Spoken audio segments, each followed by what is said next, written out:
नमस्कार किसान भाइयों और बहनों। आज फिर मैं एक बड़े किसान नेता से आपकी मुलाकात कराने जा रही हूँ। आज हम बात कर रहे हैं महाराष्ट्र के बड़े किसान नेता राजू शेट्टी जी से। राजू शेट्टी जी एक्स पार्लियामेंट मेंबर भी रहे हैं और उन्होंने राज्यसभा में और बहुत जोरदार तरीके से किसानों की आवाज उठाई। इतना ही नहीं, उन्होंने एमएसपी पे लेके काफी अध्यादेश दिया और संसद में किसानों की बात उठाई और किसानों को एमएसपी दी जाए, इस बात के लिए उन्होंने काफी लंबा आंदोलन किया। आज राजू शेट्टी जी हमारे बीच हैं। राजू शेट्टी जी नमस्कार, आपका किसान 24/7 न्यूज चैनल में आपका स्वागत है। किसान भाइयों, अभी हम बात करते हैं किसान नेता राजू शेट्टी जी। नमस्कार।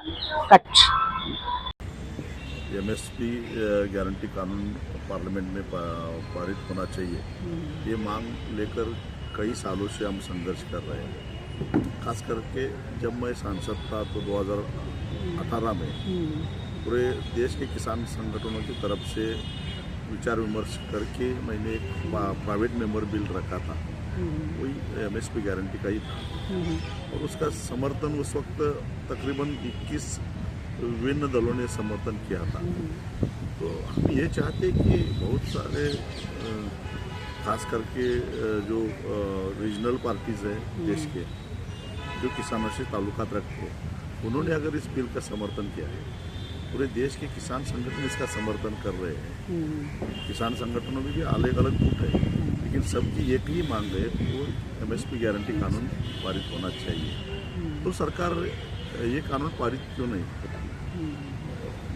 मेरा जो प्राइवेट मेंबर बिल है, हम ये नहीं कहते कि वही एक्सेप्ट करो, उसमें संशोधन करो, कुछ ना करो, लेकिन एक गारंटी होनी चाहिए। जिस तरह से मजदूरों को, खास करके असंगठित मजदूरों को सुरक्षा प्रदान करने के लिए मिनिमम वेज एक्ट बना है, उसी तरह से इस देश के जो किसान हैं, 80% किसान जो मार्जिनल फार्मर्स हैं, उनको सुरक्षा देने के लिए इस कानून की नितांत आवश्यकता है। आज हम देखते हैं कि सरकार एमएसपी तो डिक्लेयर करती है, लेकिन एक गेहूँ, चावल जैसे धान छोड़कर बाकी फसलों को एमएसपी मिलने की कोई गारंटी नहीं है। सरकार अपना काम करती है, एमएसपी डिक्लेयर करती है, लेकिन वो मिलता है नहीं मिलता। इसी साल सोयाबीन को एमएसपी नहीं मिल पाया, किसान संघर्ष करते रहे, लेकिन सरकार ने थोड़ा खरीदा और वही जो नाफेड ने खरीदा था वो अब बेचने जा रहे हैं। उससे नतीजा ये हुआ कि फिर 500-600 रुपये से दाम गिर गया। तो ये सारा खेल होता है, इसका फ़ायदा बिचौली उठाते हैं, पैसे वाले उठाते हैं, किसान बेबस होकर ये सब तमाशा देखता रहता है। इसलिए हम ये चाहते हैं कि एमएसपी गारंटी कानून होना चाहिए। एमएसपी सेलिंग प्राइस इन्होंने तय किया चीनी के लिए, उसका बहुत अच्छा नतीजा निकला, क्योंकि हमने देखा कि पिछले 6-7 सालों में चीनी की प्राइसेस स्टेबल रहे, पूरे साल में स्टेबल रहती है। पहले ऐसे होता नहीं था, खास करके सरकारी मिले या कोऑपरेटिव सिक यूनिट्स जो होते हैं, उनको किसानों को पैसा देने के लिए तुरंत चीनी बेचना पड़ता था। उसका फ़ायदा उठाकर बिचौली चीनी के दाम गिराते थे, और जब चीनी मिलों के पास चीनी बेचने के लिए पैसा नहीं होता था, तब दाम बढ़ते थे। वही हाल अब किसानों का हो रहा है। तो इसीलिए कीमतें स्थिर होने के लिए ये कानून पारित होना नितांत आवश्यक है। आपके अनुसार किस सरकार को भी फायदा है और किसानों को भी फायदा और खरीदार उपभोक्ता को उनको भी फायदा है, क्योंकि पूरे साल में कीमतें स्टेबल रहती है। ऐसे बहुत सारे उपभोक्ता ऐसे हैं, पूरे साल में जो अनाज की ज़रूरत होती है वो एक महीने में खरीद नहीं सकते। जब दाम कम होते तो उसकी उतनी क्षमता नहीं होती है, तो उसका फ़ायदा उसको भी नहीं होता। जब दाम गिरते हैं तो उपभोक्ताओं को भी, खास करके गरीब लोगों को इसका फ़ायदा नहीं होता है। अच्छा सर, जैसा कि अभी खनौरी बॉर्डर पे कुछ किसान बैठे हुए हैं और गवर्नमेंट से, मिनिस्टर से उनकी बातचीत हुई और उस बातचीत में ये आया कि कुछ चीज़ों पे एमएसपी सरकार ऑफर कर रही है और उसे वो एक्सेप्ट कर ले, मानने के तैयार है, ऐसा कुछ चल रहा है, लेकिन वहाँ कुछ लोगों ने विरोध किया। इस पर आप क्या सोचते हैं?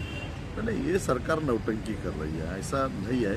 अगर किसान सरकार ने साफ साफ बताना चाहिए कि एमएसपी गारंटी कानून लाने के लिए तैयार है या नहीं है तो कब लाएंगे, नहीं है तो क्यों नहीं ला रहे हैं।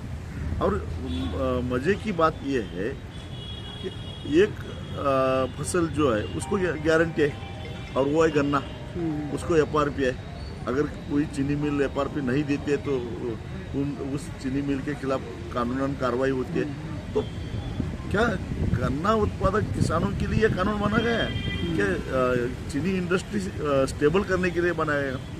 अगर चीनी इंडस्ट्री के लिए इस तरह का कानून होता है तो बाकी 23 फसलें जिनको एमएसपी सरकार देती है उनको इस तरह से कानून क्यों नहीं बनाती है? और हमारी तो मांग उससे आगे जाकर है। हम दूध को एमएसपी मांग रहे हैं, हम फल और सब्जी को एमएसपी मांग रहे हैं। आजकल फूल का उत्पादन भी बड़ी तादाद से होता है, सब्जी, फ्रूट, उसको भी एमएसपी मांग रहे हैं। तो सरकार क्यों नहीं दे रही है? तो आप चाहते हैं, आपकी यूनियन और आप किसान नेता सब चाहते हैं कि जो 23 की 23 जितनी फसल है जिसमें फ्रूट है और इसके बाद अनाज है और फूल है, इन सबको गवर्नमेंट एमएसपी दे और इसको पैसे। और एमएसपी देना इसका मतलब ऐसा नहीं है कि सरकार को खरीदना चाहिए। सरकार बार बार ये करने की कोशिश कर रही कि सबको अगर हम एमएसपी देंगे तो हमें बहुत बड़ा बोझ पड़ेगा, ट्रेजरी पे बोझ पड़ेगा। ऐसा नहीं है। हम कभी भी नहीं कहते हैं कि सरकार को खरीदना चाहिए। हम ये चाहते हैं कि सरकार एमएसपी के लेवल पे मार्केट स्टेबल करना चाहिए। एक रेट फिक्स कर, रेट फिक्स हो गया। जो कोई कंपनी हो या कोई व्यापारी हो, अगर वो एमएसपी से कम दाम में खरीदेगा तो जेल जाएगा। इस तरह से कानून बनाओ, यही मांग है हमारी। ये तो बहुत अच्छा आपका एक पॉइंट आपने बोला कि चाहे सरकार खरीदे ना खरीदे, लेकिन एक रेट फिक्स कर दे, जो भी खरीदे वो एक किसान को पता हो कि मुझे इस मेरी फसल का इतना दाम है ना। ये एक तो आपने ये।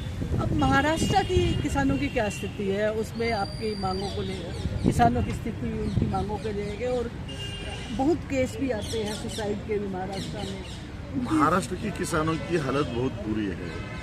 एक तो महाराष्ट्र में ज़्यादातर सोयाबीन का उत्पादन होता है,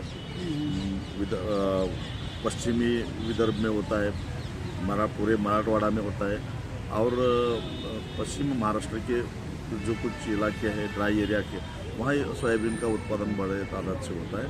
और इस साल सोयाबीन का जो एमएसपी था वो 4,892 था, लेकिन किसानों ने 3,500 3,600 रुपये को सोयाबीन बेचा, तो बहुत घाटा हो गया। एक तरफ इस तरह से एमएसपी से भी कम दाम में किसानों को अपना फसल बेचना पड़ रहा है। दूसरी तरफ किसानों का लागत दिन ब दिन बढ़ता जा रहा है, मजदूरी बढ़ रही है, उर्वरकों की कीमतें आसमान छू रही है। उसके साथ ही साथ एक नया बोझ किसानों के ऊपर पड़ा है, वो है जीएसटी का। इससे पहले जीएसटी से पहले वैट लगता था, लेकिन बहुत सारे राज्य सरकारें, खास करके महाराष्ट्र की सरकार, जो किसानों की ज़रूरती चीज़ें हैं उसको वैट नहीं लगाती है, एग्जम्प्ट करती थी। अब वैट की जगह जीएसटी आ गया और सभी उर्वरकों, पेस्टिसाइड, वो या यूरिया सबके ऊपर जीएसटी हो गया। ट्रैक्टर और इसके स्पेयर पार्ट के ऊपर जीएसटी आ गया। और विशेषता ये है कि किसानों को जीएसटी जो खर्चना पड़ता है वो वापस नहीं मिलता, बाकी को वापस मिलता है। अच्छा, किसानों को जीएसटी का जो टैक्स देना पड़ता है उसका कोई वापस रिटर्न नहीं मिलते। नहीं रिटर्न, ये तो बोलते, क्योंकि किसान ये सब खरीद कर क्या करता है अनाज पैदा करता है, गन्ना पैदा करता है, दूध पैदा करता है। किसी को भी जीएसटी नहीं है ना, तो वापस कैसे जीएसटी मिलेगी? अभी थोड़ा सा एसकेएम को लेके बात की जाए। एसकेएम में एक एसकेएम राजनीतिक, एक अराजनीतिक, और बड़े सारे फ्रिक्शन हो गए, और इसका नुकसान मुझे लगता है किसान आंदोलन को काफी हुआ है। इसमें आप क्या कहते हैं? एसकेएम का जो निर्माण हुआ उसमें मैं भी था, खास करके मैं और सिंह साहब ने इसको आगे ऊपर एक स्कीम का निर्माण किया था। लेकिन उसी वक्त दुर्भाग्यवश सिंह साहब को भी कोरोना हो गया, मुझे भी कोरोना हो गया और हम उससे हट गए। जो 5 लोगों की कमेटी थी उनमें से हम दोनों अलग हो गए। उसके बाद जो कुछ लोग आ गए उन्होंने बहुत गड़बड़ी कर दी और मैं भी बहुत दुखी हूँ कि मैं चाहता था किसान नेताओं में एक बड़ी कंपटीशन है कि मुझे नेता बनना चाहिए। ग्राउंड में कुछ हो या न हो, लेकिन मुझे नेता बनना चाहिए। ये जिद हर एक की होती है। इसलिए हमने एक सबने मिलकर एक कमेटी बनाकर, नेता कोई भी नहीं है और कोई भी कम नहीं है, इस तरह से हमने बनाया था। लेकिन उसको सफल बनाने में हम असफल हो गए। और दूसरी बात, ये दुख की बात है, दूसरी बात खास करके लेफ्टिस्ट भी अपने मुद्दे छोड़ने के लिए तैयार नहीं होते हैं। हम ये चाहते थे कि अलग अलग किसान संगठनों की विचारधारा अलग है। कोई किसानों की एक ही विचारधारा हो, अपनी अपनी जो विचारधारा है उसको हावी मत। ऐसा है कि कोई लिबरल विचारधारा का है, कोई समाजवादी विचारधारा का है। तो ये विचारधारा अलग रख के किसानों का हित सामने रखकर एक होना चाहिए। लेकिन कोई अपने अपने विचार छोड़ने के लिए तैयार नहीं है। उसमें नुकसान किसानों का हो रहा है। शेट्टी साहब, आपसे बात करने का, आपने चैनल से बात की, बहुत बहुत शुक्रिया। और आपने बड़े खुले मन से किसानों की स्थिति, स्कैम सब डिस्कस है। थैंक यू सर शेट्टी साहब। हाँ, तो किसान भाइयों, आपने सुना राजू शेट्टी जी के विचार। राजू शेट्टी जी कैसे, राजू शेट्टी जी ने जो हाँ, तो किसान भाइयों, आपने सुना राजू शेट्टी जी के किसान एमएसपी को लेकर उनके विचार। राजू शेट्टी जी ने साफ साफ 2 टुक शब्दों में कहा है कि 21 चीजों पे एमएसपी लागू होनी चाहिए। इसमें फल, फूल, अनाज और खाद्य पदार्थ सारे के सारे हैं। राजू शेट्टी जी का कहना है कि जब हम कोई चीज खरीदने जाते हैं तो उसके ऊपर जब तय कीमत होती है, तो हमारे किसानों की फसल भी की कीमत भी तय क्यों नहीं कर रही है सरकार। उनका कहना है कि सरकार को चाहिए कि किसानों के हक में अगर वो जरा सा भी गंभीरता से किसानों के हक पे विचार करना चाहती है तो किसानों के हक में एमएसपी को तुरंत लागू किया जाए।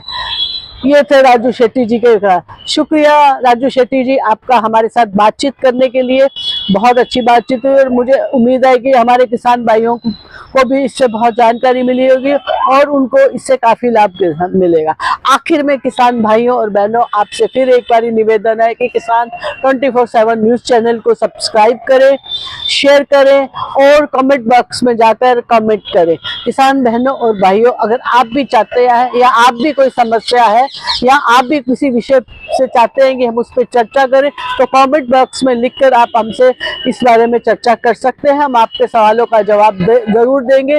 और अगर आप चाहते हैं कि उस समस्या पे कोई प्रोग्राम बनाया जाए चैनल में, तो हम उस समस्या को लेकर चैनल पे भी चर्चा करें। नमस्कार किसान भाइयों, आखिर में आप सबको का बहुत बहुत धन्यवाद। किसान चैनल